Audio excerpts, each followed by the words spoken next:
Les habla el líder del grupo número 12, el cual está conformado por Cárdenas Gómez Wilson, Espinal Reyes Joel Antonio, Manrique Lord Jocelyn, Quimis Morales Mariela Michelle, Silda Barahona Gilda Michelle y Nisa Ortega, quien les habla. A continuación se van a hablar de los siguientes temas, como son una retroalimentación de la célula presupuestaria de ingresos y gastos perteneciente al grupo número 1. También vamos a hablar sobre los tipos de movimientos y asientos contables con su periodo de contabilización. Posterior a ello se va a ejemplificar un ejercicio práctico del gobierno autónomo descentralizado de la parroquia San Pedro y San Pablo de la provincia de Manabí, y donde se va a explicar la estructura del estado de situación financiera, a su vez la codificación de las partidas que utiliza dicho GAT y posterior el registro de dichas partidas en el estado de situación financiera. Luego de ello se va a aperturar el primer asiento contable en el libro diario con ejecución presupuestaria, donde se va a detallar la estructura, la codificación y el registro de las partidas correspondientes al gobierno autónomo descentralizado de la parroquia San Pedro y San Pablo de la provincia de Manabí. Cédula presupuestaria de ingresos y gastos. Ejercicio propuesto. El Ministerio de Economía y Finanzas asignó un monto de $439.080,37, de los cuales el Gobierno Autónomo Descentralizado Parroquial de San Pedro y San Pablo realizó la distribución de los valores. Encontramos en el grupo 18 transferencias y donaciones corrientes con un valor de $68.141,40. El aporte del Ministerio de Economía y Finanzas corrientes, aportes y participaciones corrientes del régimen, aportes a GAT parroquiales rurales con un valor de $79.400,95. En el grupo 20 encontramos lo que es los ingresos de capital con un valor de $145.588,40. En el grupo 28 las transferencias y donaciones de capital e inversiones. Aporte del Ministerio de Economía y Finanzas, inversión, de entidades del Gobierno Autónomo Descentralizado, aporte y participación de capital e inversión. Aporte de gas parroquiales con un valor de $225.350,57. Cabe recalcar que dicha distribución se realiza en base a los criterios propios de la planificación plurianual y operativa del gas municipal, que para tal efecto dictarán sus propias políticas de ingresos y gastos, orientadas al equilibrio presupuestario. En rojo los ingresos programados o que por ley deberían haber sido asignados al gas parroquial, en negro los valores realmente devengados. Los otros ingresos. Los ingresos programados demuestran un flujo adecuado e incluso superior al proyectado para cada uno de los años establecidos en la presente evaluación. Es importante señalar que en el año 2016, posteriores al terremoto, existieron asignaciones adicionales, las cuales tuvieron el fin de paliar en algo los infortunios de los pobladores locales. Partiendo de lo expuesto, la estimación para el año 2020 sobre los ingresos fijos es de aproximadamente de $260.556,66, considerando el promedio de los años en estudio para los ingresos corrientes. En rojo los ingresos de financiamientos programados para ser recibidos, en negro los valores que en realidad se devengaron al cierre del ejercicio por parte del gas parroquial, donde encontramos la matriz de ingresos que está en el grupo 30, ingresos de financiamiento con un valor de $237.755,54. En el grupo 37, saldos disponibles con un valor de $184.866,92. En el grupo 38, las cuentas pendientes por cobrar, $52.888,62. En la matriz de gastos encontramos el grupo 5 con gasto corriente, grupo 51, gasto en personal, grupo 53, bienes y servicios de consumo, grupo 56, gastos financieros, grupo 57, otros gastos corrientes, grupo 58, transferencias y donaciones corrientes, grupo 7, que son los gastos de inversión, grupo 71, gastos en personal para inversión, grupo 73, bienes y servicios para inversión, grupo 75, las obras públicas, grupo 77, otros gastos de inversión, grupo 78, transferencias y donaciones e inversiones. En el grupo 8 encontramos los gastos de capital y en el grupo 84 bienes de larga duración. En el grupo 9, aplicación del financiamiento, y en el grupo 96, amortización de la deuda pública. En el grupo 97 son los pasivos circulantes. El total de gastos en la matriz de gastos se obtuvo un valor de 245.694,82. Vamos a hablar sobre las cédulas presupuestarias de ingreso. En la cédula presupuestaria de ingreso, la estructura de este cuadro vendría a ser lo que es partida, que lo tenemos aquí, denominación, que tenemos aquí, la asignación inicial, que es la A, reforma, que es la B, codificado, que tendrá la fórmula de C, es igual a A más B, la asignación inicial más la reforma, el devengado, que va a ser con la letra D, recaudado con la letra E, y saldo por devengar, que va a ser F, que va a ser igual a C menos D, que vendrá a ser el codificado y el devengado. Saldo por cobrar, que la fórmula sería G, que es igual a C menos E, C, que significa codificado, y la E, que es recaudado. Por ejemplo, en la partida 1, ingresos corrientes, tenemos un valor de $73.357. En las reformas, un valor de $298.100,06.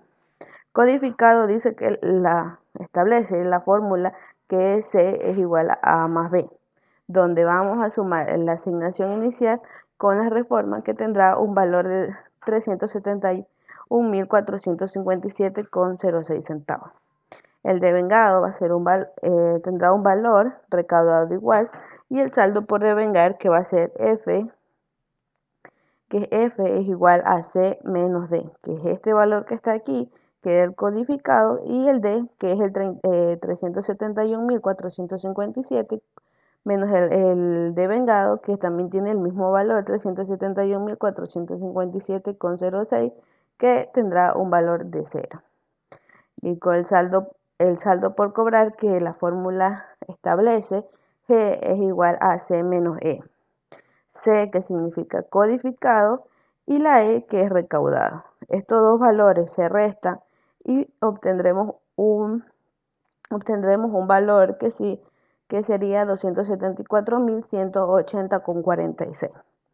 Así sucesivamente se le irá realizando a cada una de las partidas que éste vaya a tener de la cédula presupuestaria de ingresos, donde encontramos la partida 18, transferencia y donaciones corrientes, la 18.06, aportes a juntas parroquiales, 18.06.08, aportes a juntas parroquiales rurales, 2, ingreso de capital, 28, transferencia y donaciones de capital, 28.04, aportes y participaciones del sector público, 28.04.02, de exportación de hidrocarburos y derivados, grupo partida 3, ingreso y financiamiento, 37, saldo disponible, 37.01, el saldo en cajas de banco y banco, 37.01.01 de fondos del presupuesto general del Estado, partida 38, cuentas por cobrar, 38.01, cuentas por cobrar, y 38.01.01 de cuentas por cobrar. Cabe recalcar que estas cédulas presupuestarias de ingreso irán a variar dependiendo cada gas dependiendo cada gas cómo se vaya manejando. En lo que es la cédula presupuestaria de gastos, tiene la misma estructura, solo que varía en algunas, que viene a ser partida, denominación, la asignación inicial, que ya sabemos que es la A, la reforma, que es la B, codificado, que es C, es igual a A más B, que viene a ser lo mismo que la cédula presupuestaria de ingresos, comprometido con la letra D, devengado con la letra E, saldo por comprometido, que va a ser G es igual a C menos D, que viene a ser el codificado menos el comprometido. Y aquí queda el saldo por devengar, y en la cédula presupuestaria de ingresos es el saldo por cobrar. y este es el saldo por devengar, que es conocido con la letra H y su fórmula sería H es igual a C menos E. C, que es el codificado, y la E, que es el devengado. Asimismo, se tendrá cada partida, como podemos observar, partida 5, gastos corrientes, que tendrá un valor de 108.560. En este caso, las reformas son un 0. El codificado va a ser el mismo valor de asignación inicial. En caso de que tengamos un valor aquí, estos dos valores igual se sumarían y quedaría el valor. Como en este caso la reforma está en 0, quedaría el valor de asignación inicial, que es 108.560. Comprometido tenemos un valor de 105.327,28. El devengado un valor de 105.327,28, el mismo el comprometido. El saldo por comprometer sería la C menos D, que es este valor, el codificado, menos el comprometido, que saldría un valor de 3.232,72. Y el saldo por devengar, que es H, es igual a C menos E, C, que es el valor del codificado, y la E, que es devengado. Estos dos valores se restan para salir el saldo por devengar, que quedaría un valor de 3.232,72 centavos. Y así tendrá las mismas cada partida. Cada partida tendrá cada uno de ellos y las denominaciones respectivas de cada partida que éste le vaya a asignar. Normativa de los hechos económicos o tipos de movimiento. En el artículo 164 del Reglamento General del Código Orgánico de Planificación y Finanzas Públicas, en el anexo de Acuerdo Ministerial 067 de la Normativa de Contabilidad Gubernamental, expedida por el Ministerio de Economía y Finanzas en su inciso 3.1.2.1 al 3.1.2.2.4, publicado por el Ministerio de Finanzas, que nos habla sobre los tipos de movimiento. Bien, los tipos de movimiento. Los hechos económicos deberán contabilizarse en la fecha en que ocurren de acuerdo a las disposiciones legales y prácticas comerciales generalmente aceptadas. Ojo, no se realizará registro en cuentas diferentes a las establecidas en el Catálogo General de Cuentas. Los hechos económicos en el proceso de contabilización serán identificados con una de las siguientes opciones.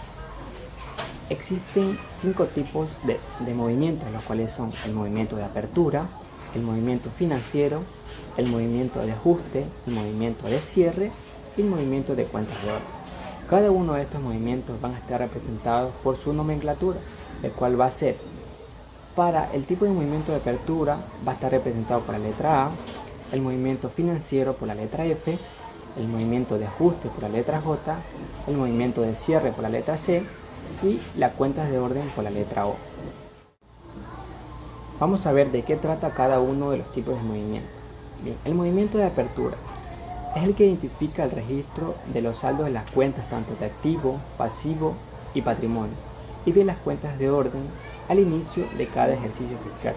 Es decir, es en el que el GAT parroquial de San Pedro y San Pablo van a registrar en el estado de situación financiera tanto las cuentas de activo, pasivo y patrimonio al inicio de el periodo fiscal de dicha institución, en este caso el GAT. El movimiento financiero es el que identifica el registro de los hechos económicos con impacto inmediato o futuro en las disponibilidades monetarias en el proceso de contabilización. Es un requisito básico para la concurrencia de acuerdos tanto de activo operacional o de deuda flotante, es decir, que van a ser registrados en los activos corrientes, ya sea por hechos económicos o por una deuda flotante que tenga dicho GAT. El movimiento de ajuste es el que identifica el registro de las transacciones por movimiento, que ya sea favorable o desfavorable, ya que es el que se produce luego del cierre del ejercicio fiscal de dicho GAT. El movimiento de cierre es el que identifica el registro de los ajustes técnicos especificados en las normas técnicas de cierre de la cuenta, es decir, el cierre de ingresos y gastos de gestión de cartera de anticipos de fondos, cartera de cuentas por cobrar y por pagar, es decir, el registro tanto del activo y del pasivo, con una cuenta por cobrar o una cuenta por pagar, que van a identificar el cierre del periodo fiscal de dichas actividades de dicho GAT. El movimiento de cuentas de oro es el que identifica en las cuales intervienen cuentas destinadas al registro y el movimiento de los valores, es decir, cuando estos no afectan o modifican los balances establecidos. Asiento contable. En contabilidad se denomina asiento contable o apunta contable a cada una de las anotaciones o registros que se hacen en el libro diario de contabilidad, que se realizan con la finalidad de registrar un hecho económico, que provoca una modificación ya sea cuantitativa o cualitativa en la composición del patrimonio de una empresa y por tanto un movimiento en las cuentas de una empresa, es decir, en este caso, tratándose del gobierno autónomo descentralizado de la parroquia San Pedro y San Pablo. Pero ¿cuáles son las partes que componen un asiento contable? En este caso tenemos el número de asiento, la fecha de la operación, la explicación de la operación realizada y la denominación de la cuenta. En sí, ¿qué es un asiento contable? Es una herramienta básica para poder efectuar correctamente los registros de las actividades de un negocio y llevar al libro diario, ya sea de compras y de ventas. Sin embargo, existen varios tipos de asientos contables que deben conocer para tener todas tus cuentas en orden y no sufrir ningún inconveniente a la hora de presentar las declaraciones de impuestos ante las posibles inspecciones de Hacienda. Tenemos el asiento contable según su fondo y el asiento contable según su forma. El asiento contable según su fondo tenemos el asiento operativo, el asiento de ajuste, el asiento de regularización y el asiento de cierre. El asiento contable según su forma es el que se clasifica en asientos simples, compuestos y mixtos. Vamos a ver qué comprende cada uno de ellos. Bien, el asiento contable según su fondo. Son los asientos contables según su fondo los que pueden ser de hasta 4 tipos. Es decir, aunque la práctica cumplen 2 funciones básicas, las cuales son, la primera de ellas es la del registro, las actividades diarias y ajuste de aquellos errores que se detectan. Y la segunda es que corresponden al cierre de cuentas al finalizar el ejercicio fiscal. El asiento operativo son aquellos que recogen todas las operaciones que se han llevado a cabo en una empresa a lo largo de un año fiscal, las cuales se ordenan cronológicamente, como pueden observar en el ejemplo. O sea, son cuentas que se han utilizado durante un año en el periodo fiscal de dicho GAT, los cuales van a ser ordenadas cronológicamente de acuerdo al catálogo general de cuentas y a las partidas que utiliza el GAT. El asiento de ajuste. Pues el asiento de ajuste se trata de aquellas anotaciones que se realizan al final del ejercicio, ya sea incorporando las operaciones o desviaciones pendientes para que la contabilidad refleje la verdadera situación económica por la que está pasando o atravesando el gobierno autónomo descentralizado de la parroquia San Pedro y San Pablo. Como pueden observar, tenemos un comprobante diario en el cual refleja tanto las cuentas de deudora como acreedora y que tenemos un sumando igual de $5,000 en este caso, que se tomaron cuentas como referencias. El asiento de regularización. El asiento de regularización se refiere a las anotaciones que permiten cerrar y saldar cuentas y trasladarlas al resultado de gastos y de ingresos del libro del estado de resultados. Como pueden observar en las cuentas, es el registro que se hace en el libro diario. Posterior a ello se lo grafica o se lo registra también en el libro mayor, donde se van a identificar si es la cuenta deudora o acreedora de dicho hogar. El ajuste de cierre. El ajuste de cierre son similares a los anteriores, pero en este caso cierran todas las cuentas con saldo en el ejercicio para finalizar la contabilidad anual de dicho hogar.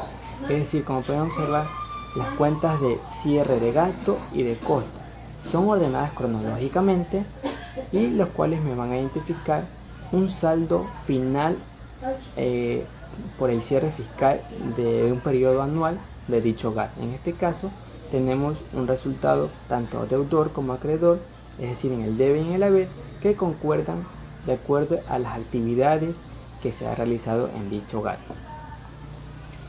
Los asientos contables según su forma. El asiento simple comprende el registro de las actividades, es decir, de dos cuentas, una de cargo y otra de abono. Es decir, se registran con ello los comprobantes de diario. Como pueden observar, tenemos un registro en el libro diario tanto de una cuenta deudora y una acreedora, es decir, de una de cargo y uno de abono. El asiento compuesto, pues son idénticos al asiento simple, pero para que sea compuesto, las anotaciones deben obligatoriamente incluir más de dos cuentas de cargo o abono sin límite máximo. Como pueden observar en la imagen, tenemos dos cuentas de cargo y tres cuentas de abono, es decir, dos cuentas de ingreso y tres cuentas de egreso, los cuales me dan un valor resultado al finalizar el ejercicio. Y el asiento mixto pues es aquel en que interviene una cuenta deudora y dos o más cuentas acreedoras, o viceversa, ¿no? Cuenta o varias cuentas deudoras y una cuenta acreedora. Como pueden observar, tenemos en este caso tres cuentas acreedoras y una deudora. Esto también puede ser viceversa, ¿no? Donde haya una cuenta acreedora y una deudora. Y posterior a ello se procede a realizar el cuadre del ejercicio. En este caso nos cuadra perfectamente, que nos da un valor de $20,000 tanto en el debe y en el haber. Contabilización. En la normativa de contabilidad gubernamental, en el acuerdo 67, se habla sobre el devengado. Si bien es cierto, uno de los métodos de contabilización es el devengado. Por devengado se entiende que los flujos se registran cuando se crea, se transforma, se intercambia, se transfiere o extingue un valor económico. Es decir, los efectos de los eventos económicos se registran al momento en que ocurre, independientemente de que se haya efectuado o esté pendiente el cobro o el pago de efectivo. En general, el momento que se les atribuye es el momento en el cual cambia la propiedad de los bienes, se suministran los servicios, se crea la obligación de pagar impuestos, surge un derecho al pago de una prestación social o se establece otro derecho incondicional. Por consiguiente, tenemos los periodos de contabilización.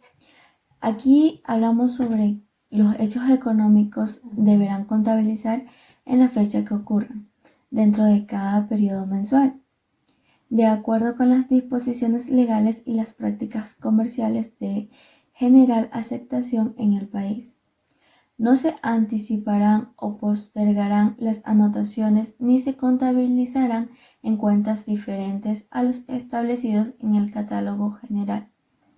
Todo movimiento contable y presupuestario que deba efectuarse con aplicación a cada ejercicio fiscal se realizará exclusivamente hasta el 31 de diciembre de cada año, fecha en que se clausurarán los presupuestos y deberá operar el cierre contable, de conformidad con las normas técnicas vigentes para el efecto. Sin embargo, los hechos económicos cuya documentación de respaldo se reciba con posterioridad al cierre del periodo se registrarán en el periodo vigente a la fecha de su recepción. Asimismo, tenemos lo que son los ingresos corrientes. En el contenido de las normas técnicas de contabilidad gubernamental se desprende que los hechos económicos que representen derechos a percibir recursos monetarios, independientemente del momento en que ocurra la recaudación, se reconocerán en la instancia del devengado mediante un débito en la cuenta por cobrar que corresponda a la naturaleza del ingreso percibido o a percibir, aun cuando el hecho real que haya acontecido primero sea el de la recaudación. La contracuenta tendrá siempre afectación presupuestaria con el fin de registrar la ejecución del presupuesto. Por ejemplo, la compra de mercadería que tiene lugar en noviembre del año 2019 y se paga en febrero del año 2020, se cargaría al ejercicio en el año 2020, ya que es el año en el que realmente se paga. Otro ejemplo sería lo que es el gasto de seguridad social de las nóminas del año 2019 en diciembre, lo cual se cargaría el ejercicio en el año 2020, ya que en el mes de enero es cuando se paga. En ambos casos, por lo tanto, las operaciones se incluirán en la cuenta de resultados del ejercicio del 2020 y no afectarían para nada al beneficio o la pérdida del año 2019. Contable. En la contabilidad gubernamental serán registrados los hechos económicos sobre la base de la igualdad entre los recursos disponibles, que son los activos, y su financiamiento, que son los pasivos y patrimonio, aplicando el método de la partida doble. Este principio implica que, ante la ocurrencia de cualquier evento transaccional en un ente financiero público, siempre deberá mantenerse la igualdad entre la suma de los activos y los correspondientes del pasivo y patrimonio, en donde activo es igual al pasivo más el patrimonio. Ejemplo: activo es igual a pasivo más patrimonio. Dentro del activo tenemos lo que son los bienes y derechos. Dentro del pasivo está lo que son las deudas a tercero y en el patrimonio están las obligaciones con los socios. El activo vendría a ser lo que es el debe, el pasivo y el patrimonio sería lo que es el haber. La empresa MK Sociedad Anónima dispone en activos de $55.000 y tiene varias deudas por $30.000. Por lo tanto, se debe determinar el patrimonio. La fórmula para determinar el patrimonio sería: patrimonio es igual al activo menos el pasivo. Patrimonio es igual a los $55.000 que dispone en los activos y la deuda del pasivo sería por los $30.000. Al restar el activo con el pasivo nos quedaría un patrimonio de $25.000. Para hacer la igualdad contable, la fórmula que aplicaremos sería: activo es igual a pasivo más patrimonio, en donde el activo sería de $55.000 y la suma del pasivo y patrimonio, que sería 30.000 en el pasivo y 25.000 en el patrimonio, nos daría un resultado de $55.000. En contabilidad gubernamental encontramos el método de la partida doble. Para la aplicación del método de la partida doble es necesario conocer que las cuentas del activo aumenten cuando son debitadas y disminuyen cuando son acreditadas. Generalmente sus saldos son deudores. Las cuentas del pasivo y las de patrimonio aumentan cuando se las acredita y disminuyen cuando se las debita. Por lo tanto, los saldos de las cuentas del pasivo son acreedores y los de las cuentas del patrimonio generalmente son acreedoras. Ejemplo: cobramos $300 de una deuda que tenía un cliente con nosotros. Por lo tanto, tenemos las cuentas de bancos y cliente. Banco sería una cuenta del activo, la cual sería efectivo. Y clientes también sería una cuenta del activo que vendría a ser un derecho. Por lo tanto, la transacción quedaría bancos en el debe y clientes en el haber, con un valor en el debe de 300 y en el haber con un valor de 300. Catálogo general de cuentas. El plan de cuentas es un listado que representa las cuentas necesarias para registrar los hechos contables. Se trata de una ordenación sistemática de todas las cuentas que forman parte de un sistema contable. Para facilitar el reconocimiento de cada una de las cuentas, el plan de cuentas suele ser codificado. Esto implica la asignación de un símbolo que puede ser un número o una letra, incluso una combinación de ambas. Entre las finalidades del Catálogo General de Cuentas podemos encontrar las siguientes. La primera es la contribución al cumplimiento de los objetivos de la contabilidad, la plasmación de toda la información referente a los objetivos, la facilitación del control tanto de ingresos como egresos y la provisión de unos registros contables que faciliten la imputación. Para realizar correctamente un plan de cuentas deben sistematizarse de forma ordenada todos los datos, con una flexibilidad tal que permita que en un futuro podamos agregar nuevas cuentas. Además, debe hacerse con la suficiente claridad como para permitir que otros usuarios comprendan lo que en ellas está plasmado. Debe tenerse en cuenta que el fin fundamental que persigue este tipo de documentos es facilitar la lectura de las características de cada una de las cuentas. Además, muchos sistemas vienen provistos de un esqueleto que les permite ordenar los diferentes datos y agruparlos, tomando en cuenta la codificación que distingue a cada uno de ellos. Respecto al catálogo de cuentas, el Ministerio de Finanzas expide directrices respecto al alcance, estructura, codificación y obligatoriedad. Y lo que es más importante, la asociación con las cuentas patrimoniales con la ejecución presupuestaria. Es importante recordar que la ejecución presupuestaria en gran parte constituye el origen de las modificaciones productivas en la composición patrimonial. Por tanto, las variaciones ocurridas en las cuentas patrimoniales se originan en los derechos y obligaciones presupuestarias. La estructura del catálogo de cuentas patrimoniales se identifica por los siguientes campos. Cuando encuentro un dígito, esto va a ser un título de cuenta. Cuando tengo 2 dígitos, es un grupo de cuentas. Cuando tengo 3 dígitos, es un subgrupo de cuentas. Cuando tengo 5 dígitos, pues mi cuenta va a ser de nivel 1. Cuando tenga 7 dígitos, mi cuenta es de nivel 2 y se asocian con el presupuesto. Cuando tengo entre 9 a 11 dígitos, son cuentas de tercer y cuarto nivel y son creadas por la entidad. Tenemos dentro del catálogo de cuentas lo que es cuentas por cobrar y cuentas por pagar, que tienen el nivel 1 que se encuentran entre 3 y 4 dígitos y se asocian con los grupos presupuestarios de ingresos y gastos. Existen cuentas por cobrar y cuentas por pagar que no se asocian con la ejecución presupuestaria, como lo son cuentas por cobrar y por pagar de años anteriores y cuentas por cobrar y pagar en IVA si fuese el caso.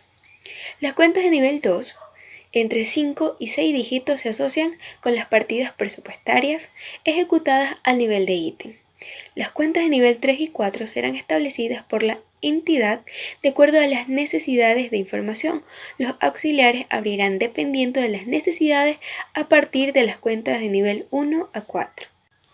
El funcionamiento del sistema contable gubernamental demanda una normativa que establezca las técnicas que viabilice la integración de la ejecución presupuestaria con los efectos producidos por las cuentas patrimoniales. Por otro lado, se requiere de un catálogo de cuentas patrimoniales y clasificador presupuestario de ingresos y gastos uniformes a nivel del sector público, lo cual serán aplicados. Y para tener una idea más clara, vamos a identificar cuáles son los activos, pasivos y patrimonios dentro del catálogo de cuentas general para las instituciones del sector público no financiero. Tenemos que activo está integrado por los bienes corporales e incorporales de propiedad o dominio del Estado, expresados en términos monetarios, y están constituidos por los recursos operacionales, bienes de larga duración en proyectos y programas en ejecución. Los pasivos están integrados por las deudas y obligaciones directas asumidas por el Estado, con personas naturales o jurídicas, con el compromiso de cancelarlas en formas y condiciones determinadas en las disposiciones legales.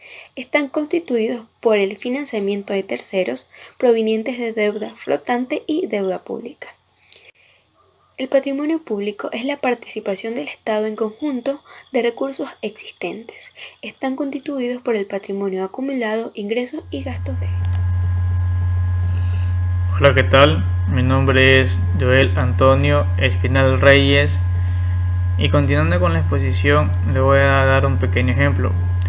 El gobierno autónomo descentralizado parroquial de San Pedro y San Pablo inicia sus actividades el 1 de enero del 2019 con las siguientes cuentas. Lo primero que tenemos que hacer es identificar estas cuentas si pertenecen al activo, pasivo o patrimonio. Nuestra primera cuenta, Banco Central del Ecuador, con moneda legal en curso, pertenece al activo. Cuentas por pagar. Esto pertenece al pasivo. Cuentas por cobrar por venta de bienes y servicios. Esto pertenece al activo. Bienes muebles por valores. Bienes muebles pertenece al activo. Bienes inmuebles al activo. Fondos de tercero al pasivo. Cuentas por pagar al pasivo. Créditos internos, esto representa un egreso, así que es pasivo.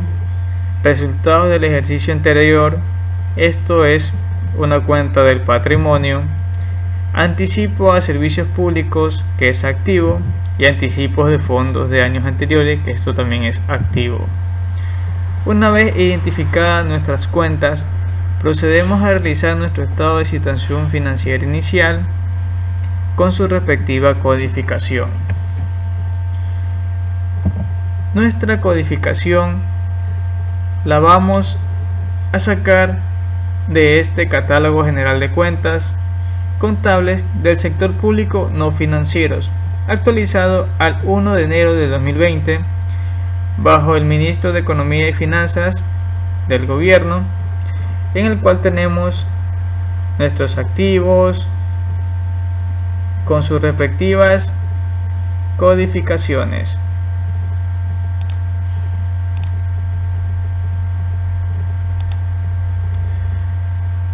Comenzamos a realizar nuestro estado de situación financiera inicial. Es muy importante realizar nuestro encabezado, ya que es el detalle primordial en el cual va a estar registrado el nombre de la institución, el estado que se va a realizar y a la fecha en la cual se está realizando. Como ya vimos en nuestro catálogo, nuestro activo, su nomenclatura, su codificación es 1, activos corrientes 1.1, efectivo equivalentes de efectivo 1.1, Banco Central del Ecuador monetario del curso legal 1.1.03, anticipo de fondo 1.1.2, anticipo de servidores públicos 1.12.4, cuentas por cobrar 1.1.3, cuentas por cobrar por ventas de bienes y servicios 1.13.14, deudores financieros 1.2.4, anticipos de fondos de años anteriores 1.2.4.97, propiedad, planta y equipo 1.4, propiedad, planta y equipo de administración 1.4.1, bienes muebles 1.4.101, bienes inmuebles 1.4.103. Ya hemos codificado la parte de las cuentas del activo. Ahora vamos con la parte del pasivo y patrimonio. Pasivo es número 2, su codificación es 2. Depósitos y fondos de terceros 2.12, fondos de tercero 2.1.2.03, cuentas por pagar 2.1.3, cuentas por pagar en gasto personal 2.13.71, cuentas por pagar en obras públicas 2.13.75, emprestitos 2.2.3, créditos internos 2.2.301. Hemos terminado con la parte de las cuentas del pasivo. Ahora la del patrimonio 6.1, 6.1.1 en patrimonio público. Patrimonio del gobierno autónomo descentralizado 6.1.09. Resultados del ejercicio 6.1.8. Resultados del ejercicio anterior 6.1.8.01. Y hemos terminado con la parte de registrar nuestro estado de situación financiera inicial con su respectiva codificación. Estimados estudiantes, docentes y público en general, tengan ustedes un cordial saludo de quien le habla Wilson Cárdenas. El día de hoy hablaremos sobre la estructura del Diario General Integrado, que se detallan los registros de entrada original y que se la utiliza en la contabilidad gubernamental, cuyo propósito tiene el de ingresar y de registrar paralelamente las operaciones patrimoniales con las presupuestarias.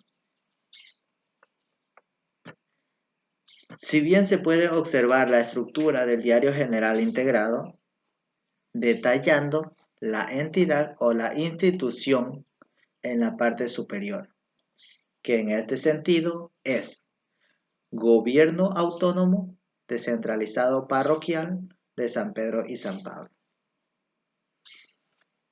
como también la ubicación del Diario General Integrado y obviamente con la fecha correspondiente del 1 de enero hasta el 31 de diciembre del 2019. Además, en las columnas podemos observar lo siguiente, como fecha, donde se irán registrando cronológicamente las transacciones, el código de la cuenta que se encuentra en el catálogo general de cuenta del sector público no financiero y a la vez la denominación de dicha cuenta, el asiento contable donde se lo realizará de manera ordenada, el tipo de movimiento que se utilizará de acuerdo como lo hemos revisado junto con los compañeros y docentes en clases pasadas.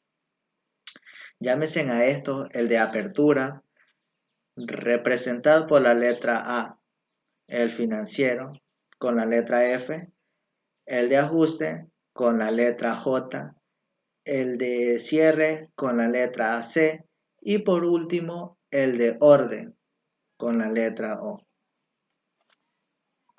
Luego tenemos el debe y el haber.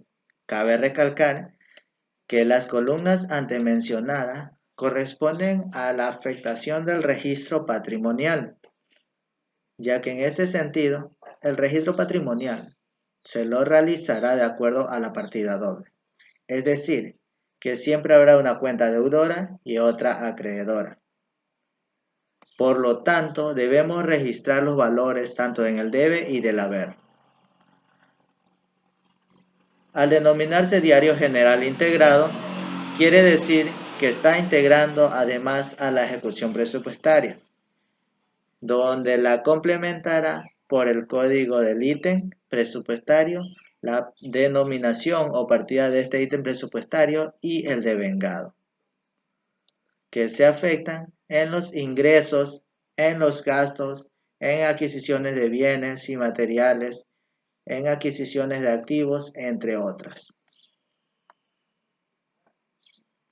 Entonces, el estado de situación financiera se trasladará al Diario General Integrado, donde reflejará los saldos de los derechos y obligaciones y patrimonios expresados en activos, pasivos y patrimonio, a una fecha determinada.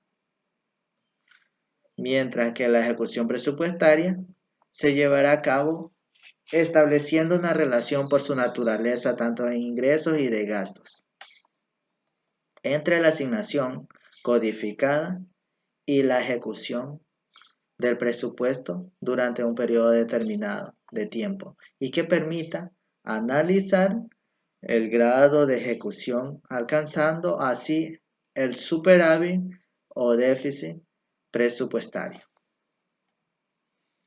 Por lo tanto, una vez conocido la estructura del diario general integrado, empezaremos a llenar de acuerdo al estado de situación financiera planteado por los compañeros, de tal forma que se vean reflejados con cada una de sus cuentas y su codificación. En primer lugar, recordemos que se debe llenar la fecha correspondiente, y es que en este sentido se le agregaremos el 1 de enero del 2019. La segunda columna corresponde al código que será evidenciado por 111.03 con la denominación Banco Central del Ecuador, moneda del curso legal. Por lo consiguiente, anotamos el asiento número 1 y a la vez el tipo de movimiento, que en este caso es el de apertura, ya que en este es aquel que inicia sus actividades dentro de cada ejercicio fiscal, reflejado con la letra A. Y por último, el saldo denominado de $26.100, que serán registrados a las cuentas del deber.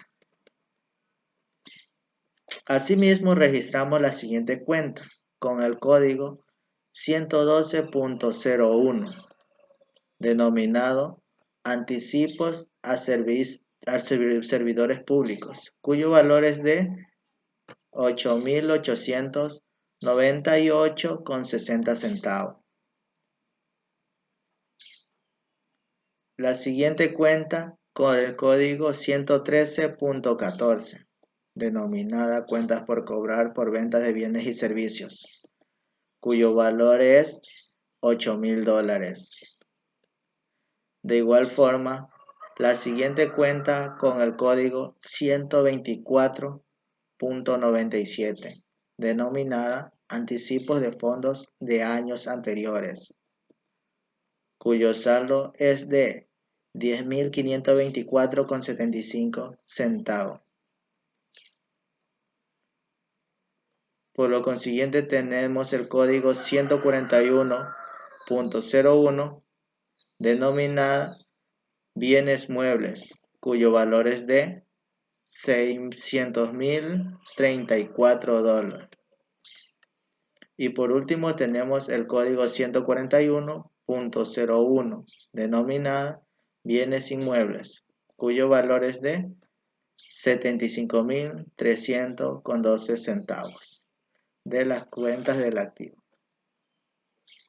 Una vez terminadas las cuentas del activo, pasaremos a registrar las cuentas del pasivo con el código de la cuenta 212.03, denominado Fondo de Terceros, registrados en el haber con un valor de 12.785,80 centavos. Además, la siguiente cuenta corresponden al código 213.71, denominada Cuentas por pagar en gasto en personal, cuyo valor es 8.650,75 centavos.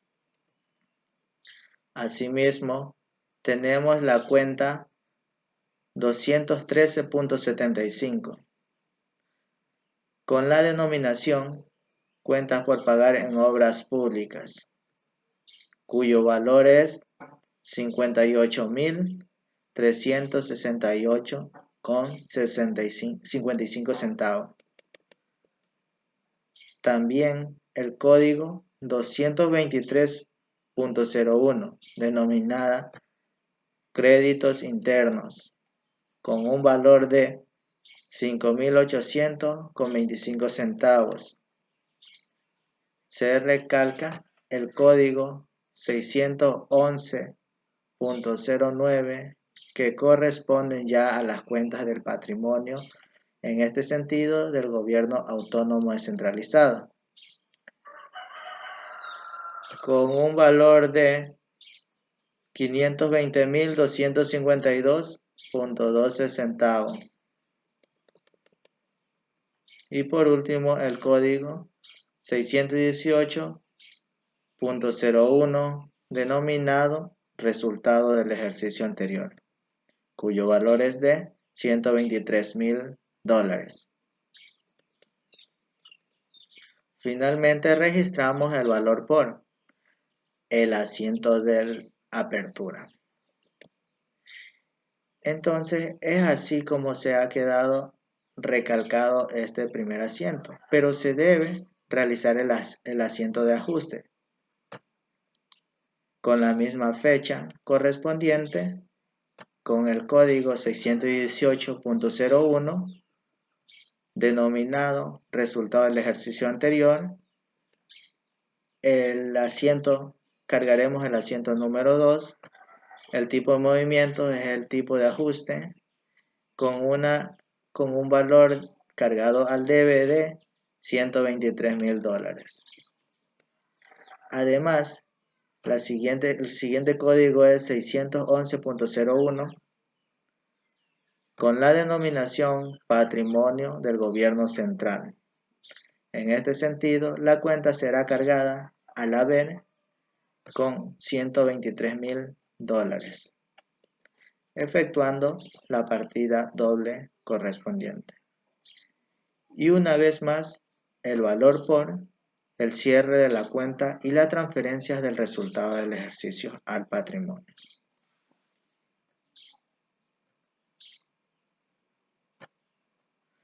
Muy bien, compañeros docentes.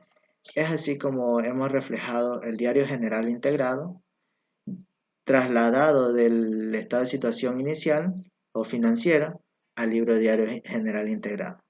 Muchas gracias. Espero de que le haya servido esta intervención por parte de nosotros como grupo número 2. Muchas gracias.